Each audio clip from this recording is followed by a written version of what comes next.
very smooth, looks really good. You know, like I said before, I like these guys, they do a good job. So all we're waiting for now is to get it textured. They were going to texture it yesterday and today, and it would be done, but again, his partner got sick. So now we're just waiting to see if he's going to make it on Monday or not. So this is pushing us back again from finishing today to probably finishing Tuesday or Wednesday. Now we're getting our first hailstorm.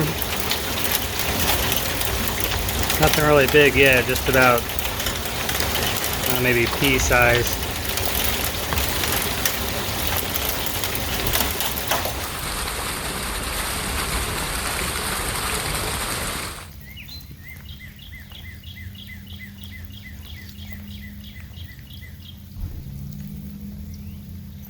So we've got rain probably for the next 10 days on and off at least. And there's a couple piles that Barry was able to bring in before the hitch broke. I need to raise this up just a little bit more. We're almost level. But I don't know, we're running out of time as usual. So it'd be nice to get a yard. We can keep everything mowed nice and neat. So look like a big weed garden. Nice thing about living in the country though, you really don't have to mow your yard if you don't want to. But we'll have everything nice. At some point, it'll be looking good. But it is what it is. We have to be out here. We've got about 5 or 6 weeks, and we have to be living out here because we've got to be out of the rental house that we're in. That we're not really there. We just have all of our stuff is being stored there. We don't really stay there. Barry stays there, but we've been Nally and the girls have been living out here with me since Christmas, I think. So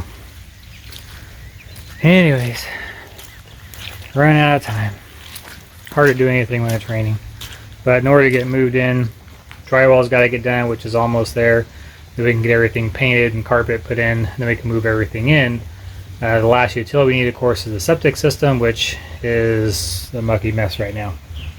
So that'll probably be, if we can get a good week of dry, I need about probably 3 or 4 days for it to really dry up of sunny weather, and that will dry everything out, and then I'll need another probably 3 or 4 days to get everything installed. So hopefully that'll be it.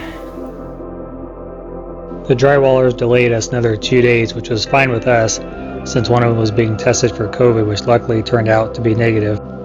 But now that they're back, we should be able to finish this in a day or two. It's still way too wet outside to get anything done, so I figured I'd stay inside and help the drywallers. Climbing up and down scaffolding at their age can't be easy, so I decided I'd help them out by pushing them around the room.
Yeah, I've been busy working on some other stuff, so I didn't even get back to the house until probably 7:30ish last night. The drywall guys were already gone, but they are done. It's kind of hard to see, but walls are all textured and Ceiling's good to go.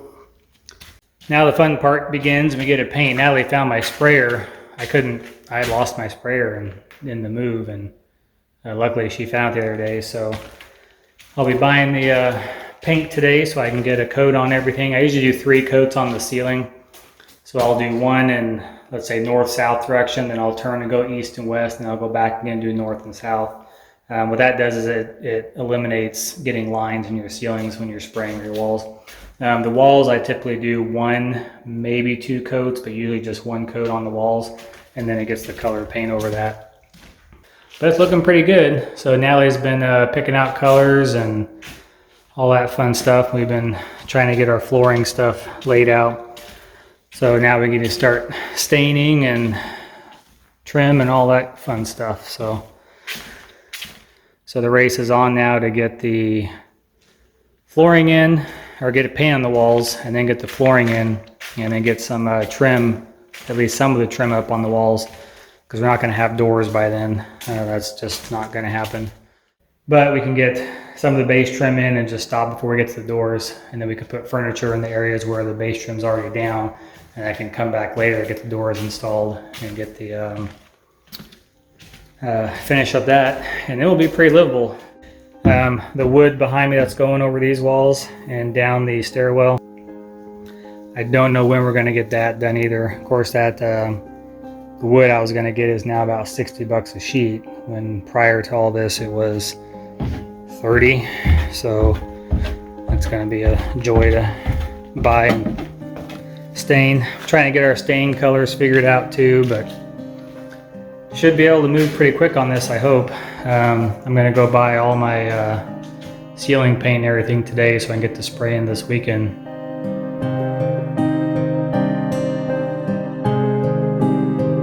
This is so weird. So a little bit ago, Valerie hollered and said it was yellow outside. And it was yellow. She couldn't really tell it. I don't know if you can see this on the camera. And then I just went back inside and she's like, Mom, it's red. If you look from inside the house to the windows, it looks like you literally have on rose-colored glasses. And I mean, I'm looking at outside right now and everything's pink. Okay, I'm inside the house. You see that? That's what the sky looks like. So I think maybe against the white of the garage door, but that's literally how pink the sky is. Isn't that crazy? And that is facing, that would be southeast. So the sun sets over on the west, but that's the whole sky looks like that, which is crazy.